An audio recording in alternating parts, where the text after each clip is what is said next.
వచ్చినటువంటి పిల్లలకి teachers gift ఇవ్వడం అనేది రొటీన్. కానీ రొటీన్కి డిఫరెంట్గా ఈ యొక్క పేరెంట్స్, ఈ బాబు ఈ సంవత్సరం మనకి జాయిన్ అయ్యాడు. సో ఈ బాబు చదువులో ఇంప్రూవ్మెంట్ చూసి చాలా హ్యాపీగా ఫీల్ అయ్యారు. ఆ హ్యాపీనెస్ని మాతో షేర్ చేసుకున్నారు. ఎలా అంటే నాకు ఇచ్చినటువంటి గిఫ్ట్ ద్వారా. అండ్ వాళ్ళ టీచర్కి కూడా ఒకసారి తులసి మేడం ఆస్కా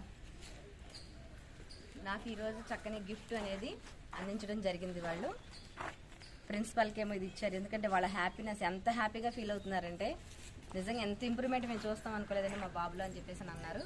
వాళ్ళ క్లాస్ టీచర్కి ఏమో శారీ గిఫ్ట్ ఇచ్చారు, నాకేమో ప్రిన్సిపల్ మేడంకి ఇచ్చారు. So thank you dear parents, thank you so much. It's very memorable gift to me. ఓకేనా? Thank you.